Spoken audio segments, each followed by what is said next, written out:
Why do you want to wake up at 5 in the morning? Why would you ever want to get up that early? Why would you want to punish yourself? This is going to be good because this is probably one of the most life-changing habits that you could ever develop, is this skill of being able to wake up without an alarm clock whenever you want, to be able to take advantage of the peace and solitude of the morning.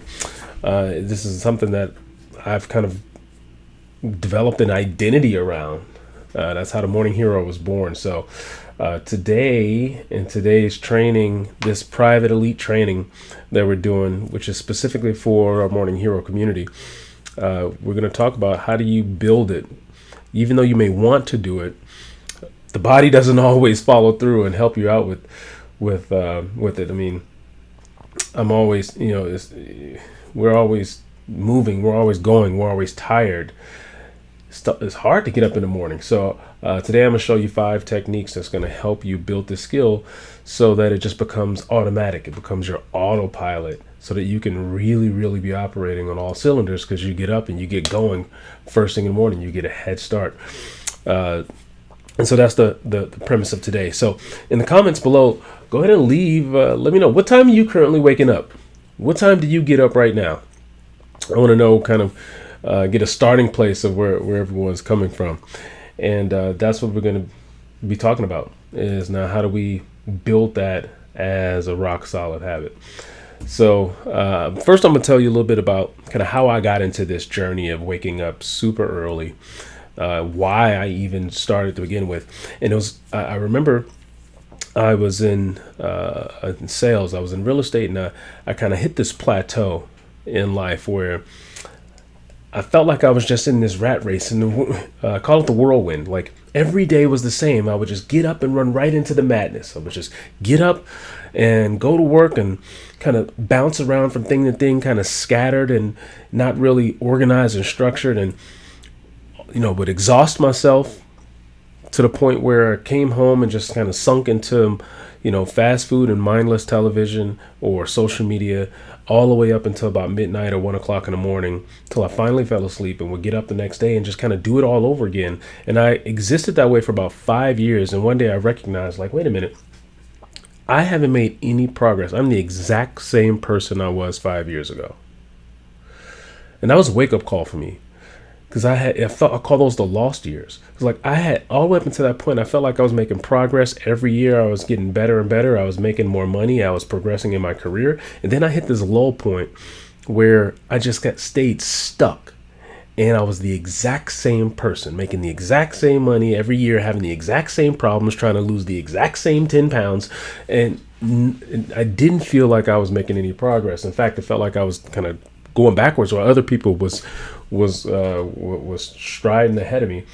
And it's because of this concept of the whirlwind. I wasn't making any progress because every day I would wake up and get sucked right into the whirlwind. And the whirlwind is just the busyness of the day. It's just the day-to-day grind. It's everything that needs your attention, from family to work to clients to email and text messages and friends and hanging out. And it's just the grind. It's the everyday cycle of life. And what I recognized was I started reading what was the most successful people doing. How are they doing it? The Elon Musks and the Jeff Bezos and the Kobe Bryants, the people that achieve extraordinary results in life. I wanted to know, what was it that set them apart? And I recognized one thing, that they all got up super early. Like it was a common across the board. Every autobiography I read, every video I watched about one of these great people, they all have a discipline where they wake up super early. And so the reason they do that is because it allows them to beat the whirlwind. The whirlwind typically starts around 7 in the morning. And so by getting up early, they got a head start, and I had a chance to do self-care things like going to the gym and meditating or journaling. They got a chance to get organized for their company, for their business, for their professional life and their passion pursuits. They got a chance to map out their game plan for the day and effectively win the day before it gets started. So instead of waking up right into the whirlwind, they effectively gave themselves a head start by getting up around 5 in the morning. So that was the first time I was introduced to this concept of the earlier you wake up, the more success in life you have. And there's a direct connection between the highest achievers in the world and the fact that they got up really early. So I started on this pursuit myself, and lo and behold, it changed my life. Everything for me changed the day I committed to waking up really early. So, and granted, it wasn't hard. I mean, it wasn't easy. And that's what I want to talk to you guys about today, is to show you some of the things and techniques that I did to really ingrain this as a habit. And because I was never a morning person myself, but you can do it. And so today I want to show you the things that I did that worked for me. And if it can work for me, I guarantee it can work for you. So I'm gonna go through 5 of the techniques that allowed me to train myself to become a morning person, to start achieving massive success in life. So again, in the comments, let me know any questions you have, or if you are if you don't think this will work, let me know. I guarantee I can make a believer out of you.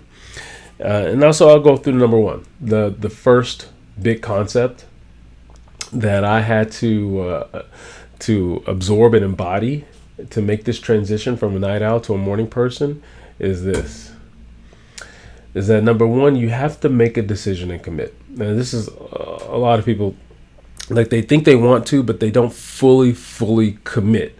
And it's really because they kind of have their identity tied to the fact that I'm just not a morning person. I don't know if you ever said that, like, I'm not a morning person. Now listen, I'm not a morning person either. Let me just dispel this myth. I'm not a morning person. I wake up at 4 in the morning now, but young Jarvis, I was a computer engineer. I went to school for computer engineering, and this was my life right here. You can see this picture. I stayed up late every night writing code. So I'd be up to, 1, 2 in the morning every night writing computer code. And that was my life. Like, I thought that was my circadian rhythm. I stayed up till 1 or 2 o'clock in the morning. I'd get up somewhere around 7 or 8 in the morning, and I felt like that was just who I was as a person, and that could never be changed. Like, it was rooted deeply in my DNA. And it wasn't until I read this book called The Miracle Morning by Hal Elrod. If you haven't read this book, amazing book. But in this book, Hal dispels this myth of the morning person, that you are or aren't a morning person. And in the book, he says this: the reason that you aren't a morning person is quite simply because you tell yourself that you aren't. And the body obeys what the mind tells it. The body is extremely obedient. So the fact that you tell yourself you're not a morning person, all the body is doing is manifesting exactly what you told it. You tell yourself, I'm going to be tired in the morning. I'm not looking forward to this. The body naturally will be tired because you just told it that. And so this was the first time I got introduced to this concept of, like, affirming a new truth for yourself. The minute you start affirming a new truth for yourself, you'd be surprised at how obedient the body is. It will follow exactly what you tell it. And so here's this concept that he said. He said, instead of telling yourself, I'm going to be tired, I'm not looking forward to getting up in the morning, he said, try telling yourself this: you know what? I can't wait to get up at 5 in the morning to do my workout, or I can't wait to get up in the morning to do my meditation, or whatever the thing is that you have waiting for you in the morning. Say, I can't wait to get up at 5 a.m. I can't wait to get up at 4:30 in the morning so I can do my journaling. Like, I'm looking forward to it. And I remember the first time I tried this. So I'm reading this book, and here it was. At this point in my life, I was waking up, like I said, between 8 o'clock in the morning. And I'm reading this book, and I make the decision. I said, you know what? I'm gonna do this. I'm waking up at 5 in the morning tomorrow. And I said, and I read this chapter where he said, affirm a new reality for yourself. And I said, okay, Jarvis, I can't wait to get up at 5 in the morning so I can go to a spin class. And That next day, I woke up at 4:57 a.m. before my alarm clock. And I've never used an alarm clock any day since then. It is scary how well this works. Just from something as simply as making a decision and committing a new reality for yourself. And then affirm it. Say, I can't wait to get up at 5 in the morning so I can do this thing, so I can meditate, so I can do my workout. I can't wait to get up so I can go do that. And once you say that, your subconscious takes it over and it manifests it into reality. So this first concept is just firmly making the decision that the being a night owl has not served you. Useless evenings haven't served you. I mean, what are you doing up late anyway? You're probably surfing social media, watching TV. Nothing useful comes between the hours of 10 p.m. to 1 in the morning. The moment you decide to trade your useless evenings for a super amazingly, extraordinarily productive morning, commit to that, affirm it, you'd be surprised at how easy it is to start getting up in the morning. So that's the first big idea, is commit to it and affirm that now you are a morning person and you wake up at 5 in the morning. That's just who you are. All right, is this good? Okay. So the second big idea to how to train your body, how to train your circadian rhythm to start getting up early is to take your ass to sleep. So it's a very simple concept. If you want to wake up early, you have to go to bed early. There is no way around that. Like, you can't shortcut sleep. And so this is a misconception that people often associate the fact that if you wake up early, you must be shortcutting sleep. You must not get enough sleep. 100% false. You can't shortcut sleep. So however many hours your body needs, you have to keep that same amount of sleep. So if you need a full 8 hours of sleep, to get up early doesn't mean you cut 2 hours of sleep out. No, if you want to wake up 2 hours earlier, you simply have to go to bed 2 hours earlier. It's very simple math. So here's the big thing, the big idea of how to do this. You have to really design a new evening routine. Your evening routine is what determines what time you go to bed. If you're up late watching TV on your computer, you're gonna, all those activities ignite your brain and they keep your brain firing, which keeps you up late at night. So for you to go to bed earlier, to start pruning and your body to go to bed earlier, you have to design a new and different evening and sleep routine. And so I do this, what I call the power down hour. The power down hour is that last hour before you go to bed. So let's say if you want to start going to bed at 10 p.m., that last hour, so the hour between 9 p.m. and 10 p.m., that's the power down hour. That last hour will determine everything. It determines what time you go to bed. It determines the quality of sleep you get.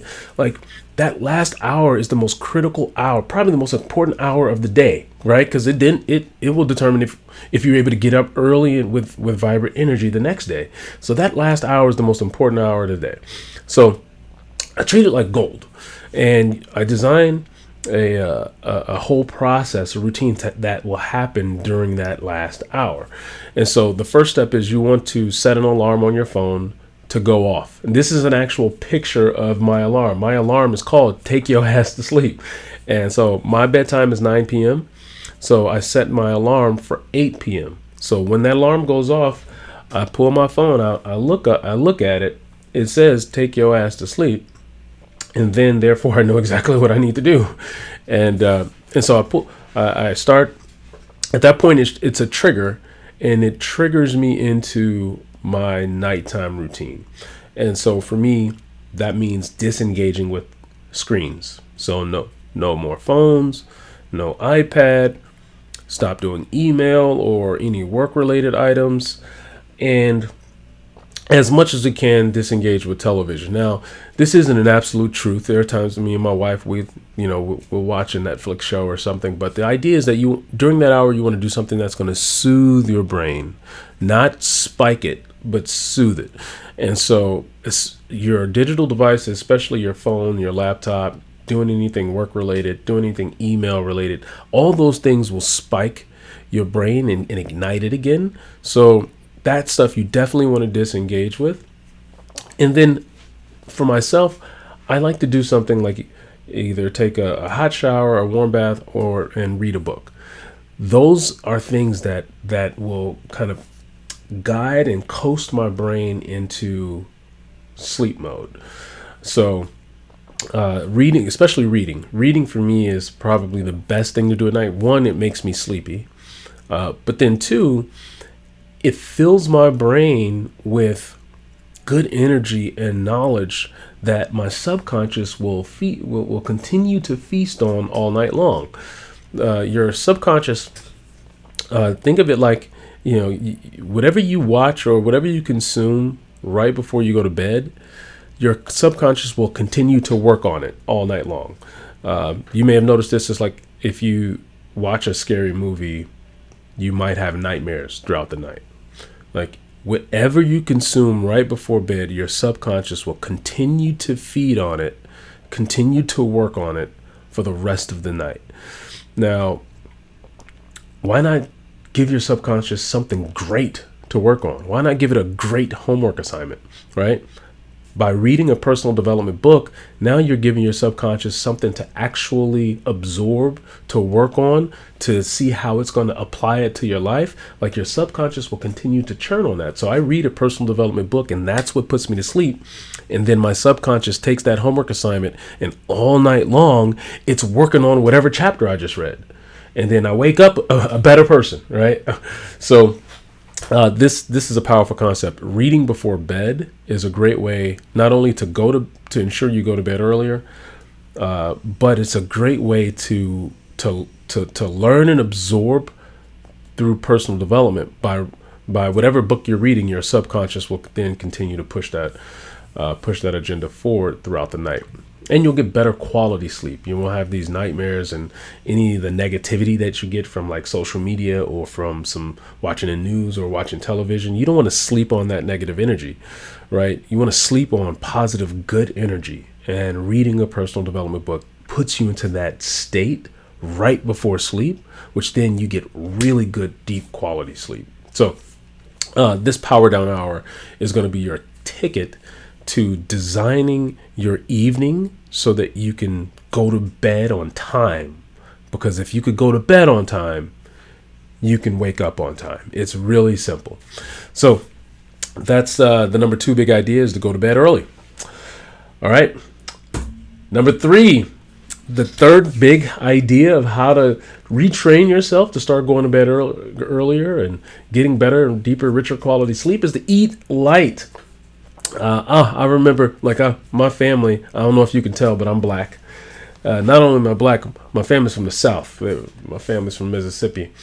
And our family gatherings are built around heavy meals. I mean, cornbread and stuffing and sweet potatoes and fried chicken and candy yams and collard greens and macaroni and cheese. And it's like, you look at our plate and it is piled high with nothing but big heavy carbs smothered in gravy, right? That's my heritage. And so I'm accustomed to these big heavy meals, and I used to have these really big dinners, and all throughout the night I would be so bloated and sluggish, and I'd wake up like very lethargic and have pains. And I never really connected the dots that I was waking up so sluggish and lethargic because of how I ate the night before. And so it wasn't until I started going on this journey to start waking up earlier that I started reading about health books and things and how important it was, how important that last meal was, because that's what you're going to go to sleep on and start digesting all night long. And that actually impacts how you sleep, your quality of your sleep. And so the biggest suggestion they made was, Let the last meal of the day be the lightest meal of the day. That's going to ensure that you're not going to sleep on this big, heavy, bloated meal, which then disrupts your sleep. You don't get good quality sleep when you sleep on a heavy meal. You might have noticed that you wake up throughout the night when your body is like struggling to digest a heavy meal. So let the last meal of the day be the lightest meal of the day. So I started implementing this, and I started this new thing called #salads for dinner. And every single night we would just have a salad. Me and my wife would make salads for dinner. And you know, I know it sounds boring, but I mean, we would really get into it. I mean, every night would be a different type of salad. We'd cut up fruit and olives and avocado and goat cheese one night, and the next night we'd do candied walnuts with a vinaigrette and chicken. Like every night we would like spruce it up and make it fun and interesting. And here's like here's an example of one, like you can see how colorful and rich it is. And so we actually started looking forward to having salads for dinner every night. And this, like, it wasn't this big, heavy, carb-heavy meal. And I noticed that I would go to bed lighter. I would go to bed, like, happier.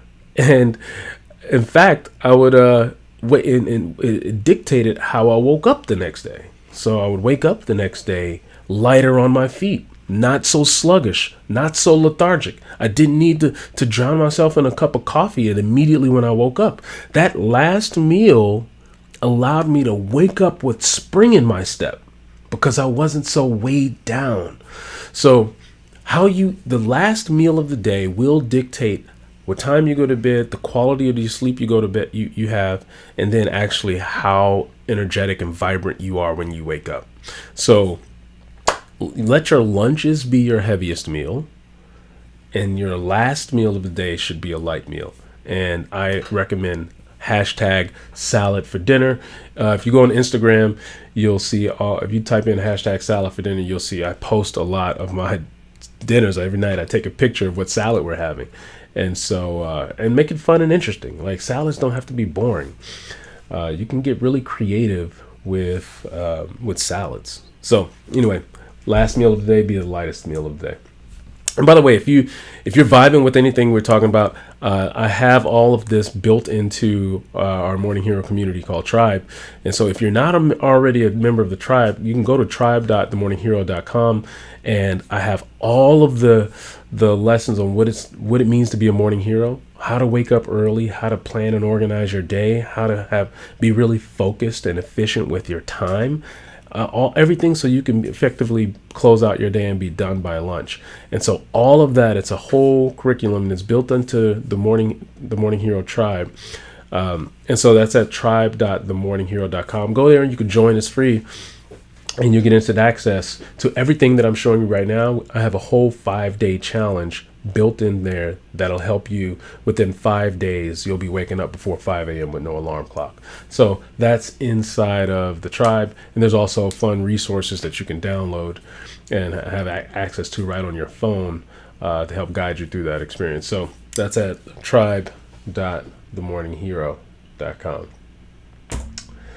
So this one is probably a little obvious.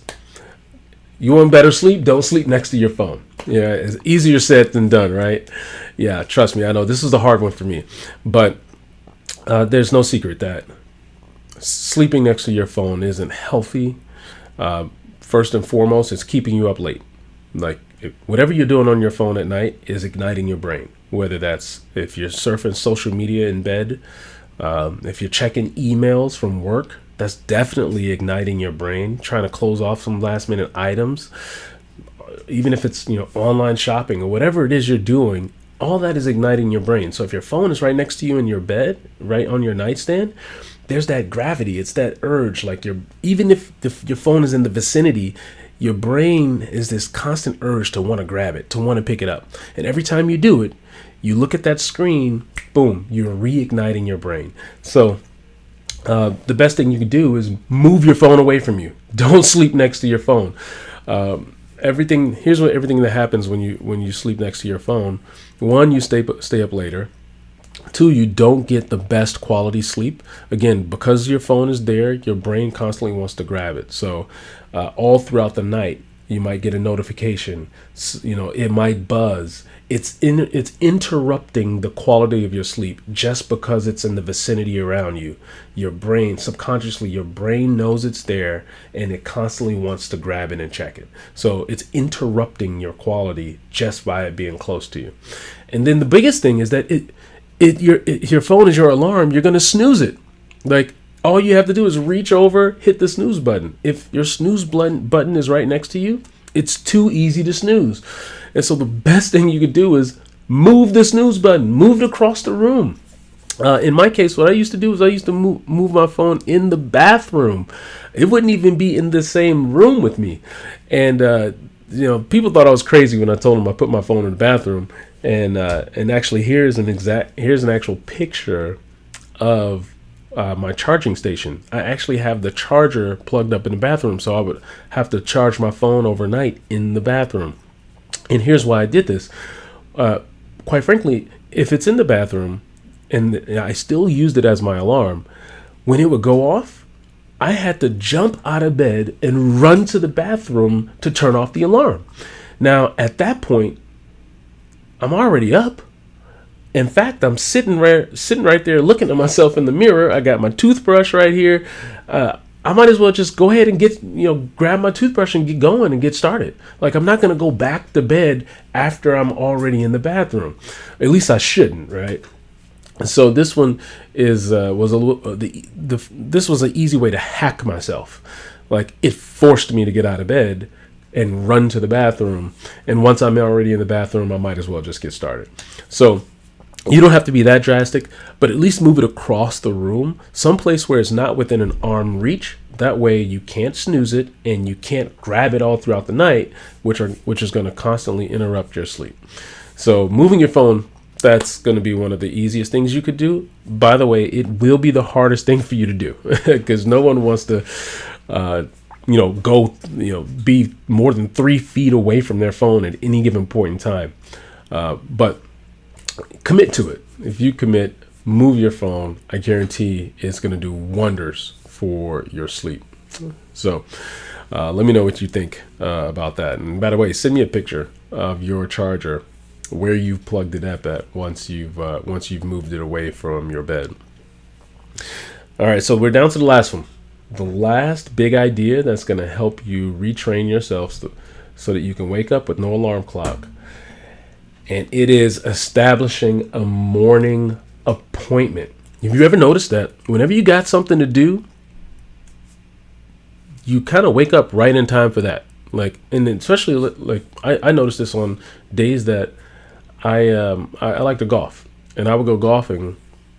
And there's a golf course in San Diego called Torrey Pines. It's world-renowned golf course, and it's really hard to get on that course if you don't have a reservation. And so in order to get on, me and my friends would have to get up super early, and because we had to be there at 5 a.m. to be the first people to put our name on the list. And then that ensured, if we were the very, very first names on the list, that ensured that we'd be able to get a tee time that day. So we would actually have to wake up at 4 in order to drive over to the golf course to be there by 5, which is the time the staff started showing up, so that we could be the first people to put our name on that wait list. On the days that we were going to go golf at Torrey Pines, I always woke up bright, vibrant, and I never missed. We were there at 5 a.m. And, and all those days we had a great time and we golfed. Every other day I'd struggle to wake up at 8 o'clock in the morning. But on the day I'm going to golf at Torrey, I'm up, right? It's because I had that thing in the morning that I was getting up for. I had that appointment. I had to be at the golf course at that time. Otherwise, we weren't going to golf. It was the thing forcing me to get up. And so this concept of having something that's going to force you, I got this from this book called Willpower Doesn't Work by Benjamin Hardy. And in this book, he details that your own willpower will fail you at every time. Just because you want to do something, your willpower will fail. And so you can't rely on your own motivation, your own willpower to force yourself to do things, because some days you'll be motivated, other days you won't. And so in the book, he talks about this concept of a forcing function. And the definition of a forcing function is any task, activity, or event that forces one to take action and produce a result. Any event that forces one to take action and produce a result. And so I noticed this in, like I said before, in my life, I normally wake up just in time for my first appointment. So whatever my first obligation of the day was, whether that was, for me, it was most of the time, it was just going to work. I would wake up like 30 minutes right before work. Like if I didn't have to go to work, I would linger in bed all morning, but I would wake up normally 30 minutes right before I had to go to work. Like that was the forcing function. And most people are like that. Maybe they have family. They wake up just in time to start dealing with the kids, or they wake up just in time to take a shower and get out and go to work or go to their first appointment for the day. People normally have this mentality of they wake up just in time for the first thing that's forcing them to get out of bed. And so what I said, how can I turn this into my favor? And so what I did was me and there was another friend of mine, and I said, what if we got up and what if I met you at 5 a.m. and we went and ran the stairs together at the convention center? And he agreed, because he was trying to wake up early in the morning too. And at that moment, I had an appointment. I designed a morning appointment that was going to force me to be up. And so every morning I got up and I went and met him at 5 a.m. at the convention center stairs, and we ran the stairs first thing in the morning. That was my morning appointment. That was the thing that kept me consistent, that allowed me to start waking up with no alarm clock. Because there's going to be some time, like your body's going to resist this, and there'll be days where you'll stick with it and there'll be days where you're not. So you'll need something else outside of you that's going to force you to do it on those days that you don't want to do it. And so this was the thing that forced me. And then over time, I built it to where then it became autopilot. But it doesn't become autopilot overnight. You need something that's going to get you past those hard points, so that you can build consistency. And then it turns into autopilot. And so this morning appointment, this was a forcing function for me, and that was that was the thing that worked the best. And so for you, how can you establish a morning appointment? A 5 a.m. appointment. Maybe it's a 5 a.m. gym class, something that's or 5:30 gym class. I also had when me and my wife go on vacation. Every time we go on vacation, I always look at if there's a spin studio somewhere around the resort that we're staying at that has 5 or 6 a.m. spin classes. And then that way, that ensures that even on vacation, I sign up for those classes even before we go. We're going to Hawaii in a couple of weeks. And before we go, I already buy a week's pass for the spin studio that's right next to the resort and sign up for the 5 a.m. spin classes. That is my morning appointment. 'Cause now, without a doubt, I'm waking up and I'm going, because that's the forcing function. That's going to force me up because it's something I have to get up to go do. Right? So that's just an example of establishing your morning appointment that's going to force you to get up, because you have to be attentive to that thing. We also have these accountability groups inside the Morning Hero. And these groups get together on Zoom at 5 a.m. or 6 a.m. in the morning. And it is the morning appointment.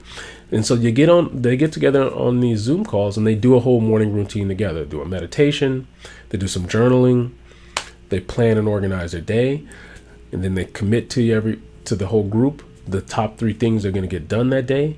It's a 30-minute Zoom call, but that becomes their morning appointment. A lot of times people Say, Jarvis, gosh, I had a late night. Didn't want to get up, but I got up because of this.